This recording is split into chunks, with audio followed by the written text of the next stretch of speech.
आदाब, नमस्कार। मेरा नाम है अकील अहमद। हम इस वक्त मौजूद हैं अलीगढ़ में और हमारे साथ बैठी हुई हैं कलम की ताकत पत्रकार महासंगठन की महिला विंग प्रदेश अध्यक्ष रजनी रावत जी और साथ ही ये वरिष्ठ एक पत्रकार भी हैं। तो हम इनसे बात करेंगे और जानेंगे इनका यहाँ तक का सफर कैसा रहा और संगठन से पहले ये कहाँ थी, अलीगढ़ में या कहीं और क्या करती थी। तो जानते हैं, चलिए रजनी रावत जी से। जी मैम, स्वागत है आपका भारतीय विद्यालय में। थोड़ा सा आप बताइए अपने बारे में।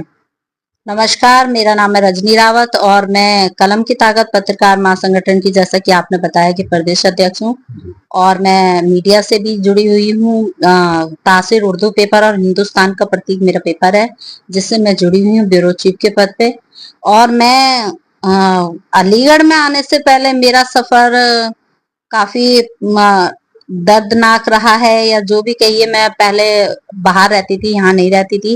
कहाँ पर रहती थी? कहाँ पर? मैं रहती थी पहले दिल्ली में भी रही हूँ कुछ साल, मुरादाबाद में भी रही हूँ कुछ साल मैं उत्तराखंड में भी रही हूँ। और मैं, क्योंकि मैं उत्तराखंड से ही बिलोंग करती हूँ, मेरा नाम, मैं जो हूँ उत्तराखंड की रहने वाली हूँ, डिस्ट्रिक्ट चमोली की रहने वाली हूँ। और मेरी शादी भी वहीं पे हुई थी और मैं वहीं से ही बिलोंग करती हूँ। तो अब मेरा लंबा सफर काफी ज्यादा तो समय का, जैसा जो भी है, पर फिलहाल मैं अभी अलीगढ़ में हूँ। और अलीगढ़ में मैं आई थी सन 2009 या 10 में मैं अलीगढ़ शिफ्ट हुई थी, जब मैं जागरण करती थी। और जागरण करने के बाद, कुछ साल जागरण करने के बाद, मेरे को थोड़ा समय का वो होने लगा, तो मैंने सोचा चलो क्यों ना कुछ और कर लिया जाए। तो इसी वीक में मुझे मिले कुंवर आरिफ अली खान सर जी, जो मीडिया से हैं, और उन्हीं के साथ मैं जुड़ गई। उन्होंने मेरे को एक रास्ता दिखाया। उन्होंने कहा कि कब तक इधर उधर भटकोगे, आप ऐसा करो कि आप हमारे साथ जुड़ जाइए। तो मैं उनके साथ जुड़ गई। तो सन 2010 से मैं उनके साथ जुड़ी हुई हूँ। तो मैं पत्रकारिता लाइन में उनके साथ जुड़ी थी। और अभी हमारा जो पत्रकारिता का समय काफी लंबा चलता रहा, कई पेपर हमने देखे, कई पेपर हमने चलाए। इसी बीच अब मैं लगभग 4 साल हो गए हैं जो हमारा अपना संगठन है, कलम की ताकत पत्रकार महासंगठन जिद है बदलाव की। ये हमारा अपना संगठन है जिससे मैं जुड़ी हुई हूँ। इससे पहले 2-3 संगठन में और थे हम लोग जुड़े हुए। पर तो मैम ये बताइए, आप जो कुंवर आरिफ अली खान की आपने बात की, वो भी सीनियर जर्नलिस्ट हैं, तो वो संगठन के राष्ट्रीय अध्यक्ष हैं? जी हाँ, वो हमारे संगठन के राष्ट्रीय अध्यक्ष हैं और हम सब उन्हीं के अंडर में काम करते हैं। जो कि हमारे और भी कई लोग हैं हमारे साथ जुड़े हुए, हिंदू, मुस्लिम, सिख, ईसाई, सभी लोग हम आपस में जुड़े हुए हैं। हमारी एक माला बनी हुई है और हम लोग, अमीरी गरीबी कुछ नहीं है इसमें, ना जाति भेदभाव है कुछ। और हमारे साथ कई राजनीतिक लोग भी जुड़े हुए हैं, जिनको हम कहते हैं कि जब आप हमारे बीच में आए, हमारी मीटिंगों में आए, हमारे साथ जुड़े, तो आप हमसे तभी जुड़िए जब आप अपना राजनीतिक लबादा बाहर छोड़ के आए। तो मैम इस संगठन में सभी तरह के लोग हैं या कोई एक ही धर्म के हैं, क्या है इसमें? हमारे संगठन में सभी तरह के लोग हैं। हमारे संगठन में देखिए, हिंदू तो है ही हैं, मुस्लिम तो है ही हैं, साथ में हमारे साथ ये सरदार भी हैं, और हमारे साथ कई तरह के लोग, हमारे साथ सब तरह के लोग हैं, कोई भेदभाव नहीं, सभी है हमारे साथ। तो ये संगठन आपका कहाँ से कहाँ तक केवल अलीगढ़ में है या उत्तर प्रदेश में है, कहाँ है? बहुत अच्छा सवाल किया। हमारा ये संगठन जो है मुरादाबाद, उझानी, बदायूं, बरेली और फिरोजाबाद और झपरामऊ और मैनपुरी और लखनऊ, कानपुर, गुजरात और यहाँ तक कि फोर्ट बियर तक भी हमारे लोग जुड़े हुए हैं हमारे साथ। और भी कई लोग जुड़े हुए हैं, गोवा से भी जुड़े हुए हैं, नैनीताल से जुड़े हुए हैं। कोई ऐसी जगह नहीं है जहाँ के लोग हमसे, हमारे साथ ना जुड़े हों, हर तरह के लोग। तो मैम आपको कितना समय हो गया संगठन से जुड़े हुए? संगठन से जुड़े हुए ये हमारी जब ये संगठन की नींव रखी थी, मैं तब से इनके साथ जुड़ी। अच्छा। ये नींव रखी गई थी आज से 3-4 साल पहले। इस संगठन में पत्रकार कितने होंगे और एक जो आपने अभी बताया मेंबर और सदस्य, उस टाइप की वो वाली बात भी बताइए कि पत्रकार कितने हैं और मेंबर कितने हैं, ये भी बताइए।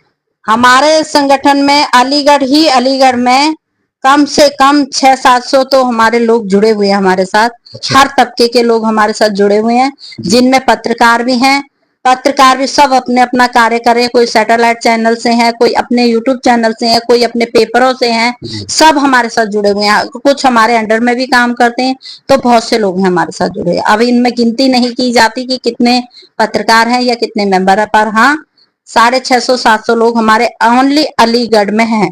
तो आप इस वक्त संगठन में क्या जिम्मेदारी संभाल रही हैं? प्रदेश अध्यक्ष तो हैं ही, और भी उसके साथ साथ कोई और जिम्मेदारी दी हुई है संगठन में, या क्या चल रहा है? संगठन में इस टाइम में तो प्रदेश पे हूँ, और प्रदेश का तो जो काम होता है भाई, अपने हमारे नीचे जो लोग क्या कर रहे हैं क्या नहीं कर रहे हैं उनके बारे में, उनको क्या कैसे करके हमें उन्हें समझाना है। कई चीजें, कोई बात, अब जैसे कोई फोन करता है, मैम हमारे फलाने थाने में हमें ये बात हो गई है, चौकी इंचार्ज से ये बात हो गई है, या कुछ भी सही, हम उन लोगों को हैंडल करते हैं, वही मेरा काम है, सबको देखते हैं। दूसरा, मैं अखबार देखती हूँ, जिसमें मेरे पास अखबार तासीर का जो है उसका पेज नंबर 8 मेरे पास है, जो पूरा मैं तैयार करती हूँ। जो हमारे पत्रकार लोग हैं, हमारे भाई लोग हैं, वो मेरे पास न्यूज भेज देते हैं। यहाँ से जो है उन न्यूजों को सही करके बना के मैं बाहर भेज देती हूँ, जो कि हमारा जहाँ से प्रकाशित होता है वहां पे। तो क्या वजह है मैम कि जैसे आप एक सीनियर पत्रकार हैं, और आजकल बहुत देखने को मिल रहा है जब से ये गवर्नमेंट बीजेपी की आई है खास तौर से, तो ये पत्रकारों के ऊपर आए दिन हमले और उनके ऊपर मुकदमे, एफआईआर बगैर कोई जांच के, ऐसा क्यों होता है, क्या वजह है? ये इसलिए हो रहा है, कुछ तो ये कहने कि हमारे कुछ पत्रकार भाइयों ने, कुछ लोग ऐसे हैं जो उन्होंने अपनी इमेज को खुद जी जी। खराब किया हुआ है, जो कि कहीं पे भी ये पत्रकारिता भी करने सही कहा जाते आपने। हैं, वहां जाते हैं, किसी ने 100 रुपए दे दिए कि भाई हमारी ये चीज हाईलाइट करनी है, तो वो कर देते हैं। वहां पे कानून भी थोड़ा डगमगा जाता है। वहां पे हम अगर कहीं पे किसी अधिकारी के पास जा रहे हो, तो सबको फिर एक ही कैटेगरी में देखने लग जाते हैं, बिल्कुल, जबकि हाँ, ऐसा सेम हो नहीं है। जाता है, बिल्कुल सेम हो जी जाता जी, सेम एक ही कैटेगरी में देखने लग जाते हैं लोग, जबकि ऐसा होता नहीं है। कि जिसमें जो ये लेने वाले जो दलाल टाइप के कुछ पत्रकार हमारे बीच में हैं, हमारे हमारे संगठन में तो नहीं है फिलहाल, पर जहां भी कहीं है, मैं नाम किसी का नहीं ले सकती, क्योंकि बहुत से पत्रकार ऐसे जो दलाली करते हैं, लोगों को ब्लैकमेल करते हैं, उनकी वीडियो बनाते हैं, उन्हें ब्लैकमेल करते हैं। तो कुछ लोगों पे तो जो सही होता है उसके खिलाफ मुकदमा जल्दी हो जाता है, और जो इसमें गलत है उनके खिलाफ मुकदमा इस वजह से नहीं हो पाता, क्योंकि वो अपने ये ब्लैकमेलिंग करके या दलाली करके जैसे भी हो वो कर वो लेते जांच नहीं हो पाती, गलतफहमियां हैं। हो जाती हैं हाँ उसकी हाँ, वजह बिल्कुल से, बिल्कुल तो वही। इसलिए सही लोग फंस जाते हैं, हाँ और जो गलत करते हैं वो बच जाते हैं, ऐसा ही है ना? हाँ, बिल्कुल ऐसा ही है, वो लोग बच जाते हैं, जिसकी वजह से एक गरीब मारा जाता है। क्योंकि अक्सर यही होता है कि झूठ का बोलबाला अब ज्यादा है आजकल, जहां झूठ है वहां ज्यादा होती है, पर झूठ कब तक रहेगा, ये भी एक दिन सच्चाई खुल के रहेगी। जो जो गलत बोलेगा उसके खिलाफ भी एक बार कानूनी कार्रवाई होगी, और वो ये लोग ना समझें कि नहीं होगी, उनके खिलाफ भी होगी। तो क्या कुछ मैसेज देना चाहती हैं आप एक पत्रकारों के लिए? आप थोड़ा सा एक कोई मैसेज दीजिए, जिससे कि वो अगर कहीं उनके ऊपर कोई मुकदमा हो रहा है गलत तरीके से, या उनके ऊपर कोई एफआईआर ऐसे कर दी जाती है, मारपीट कर दी जाती है, तो क्या ऐसा कुछ मैसेज देना चाहती हैं जिससे कि वो अपना बचाव कर सकें, और इस चीज से बच सकें वो? थोड़ा बताइए। मैसेज तो यही देना चाहूंगी कि जब तक पत्रकार सारे इकट्ठे नहीं होंगे, एक होके नहीं चलेंगे, एकजुट होके नहीं चलेंगे, एक अपनी एकता दिखा के नहीं चलेंगे, तब तक तो ये अत्याचार होते रहेंगे पत्रकारों पे। क्योंकि कहीं कोई पत्रकार ही जब पत्रकार के खिलाफ बोलने लग जाता है, तो वहां गलत होता ही हाँ, है। अक्सर देखा है ऐसा मैंने, एक दूसरे के खिलाफ हो जाते हैं कुछ लोग, ऐसा। जो लोग एक दूसरे के खिलाफ हो जाते हैं, वहीं मुठभेड़ शुरू हो जाती है, और उसको अधिकारी लोग भी अच्छी तरह से समझते हैं कि कौन पत्रकार कितना, हर अधिकारी जानता है कि कौन हाँ, कैसा है, कौन सब कैसे है। जानते हैं, ये बात लेकिन अधिकारी भी कभी कभी आंख मूंद के बैठ जाते हैं, क्योंकि वो भी सोचते हैं कि अब इनके साथ क्या पंगा लें, क्या इनसे बोले, क्योंकि सब कोई उनको ही ब्लैकमेल कर देते हैं। कभी कभी ये होता है कि भाई लट्ठे के जोर पे जो चल जाता है, कुछ लोगों के जो गलत है उनके खिलाफ बोला जाता है, तो उनके बीच में कुछ राजनीति लोग गुस्से आते हैं, वो अपना डंडा दिखा देते हैं। तो कानून भी कहाँ तक वो करे। वैसे तो ये हकीकत है कि इंडिया का कानून, हमारे देश का कानून अंधा कानून है, जिसकी कानून की पट्टी बंधी हुई है, ये अंधा कानून है। यहाँ पे जैसे कि एक छोटी सी बात और कहना चाहूंगी, महिला सशक्तिकरण चल रहा है, जिसमें कुछ महिलाएं जो हैं गलत फायदा उठा रही हैं, जिसमें कुछ लोगों को ऐसा फंसा देती हैं, तो वो मुकदमे भी अभी कुछ पत्रकारों पे ऐसे हुए हैं, क्योंकि महिलाएं जो है वो महिला होने का गलत फायदा उठा रही हैं। इस वजह से कई पत्रकारों पर अभी केस लगे हैं। जी मैम, बहुत बहुत धन्यवाद आपका समय देने के लिए। Thank you. और ये मेरे लिए भी बहुत बड़ी बात है कि जो आज आपने मेरी लाइफ का ये पहला मेरे लिए जो मौका मिला, इसके लिए मुझे बहुत बहुत शुक्रिया करती हूँ आपका। और साथ ही साथ बस मैं आपके चैनल के माध्यम से बस इतना ही कहना चाहूंगी कि पत्रकारिता अगर कर रहे हैं हम लोग तो उसको एकजुट होके करें, अलग होके ना करें, ले दलाली का काम ना करें, और अच्छे ढंग से पत्रकारी करेंगे तो आपका नाम भी होगा और आपका काम भी होगा। मुखड़ा तभी पहचाना जाता जब सच्चाई होती है। सच्चाई के आगे कोई चीज काम नहीं आती है, हर चीज झूठी है, बेकार है।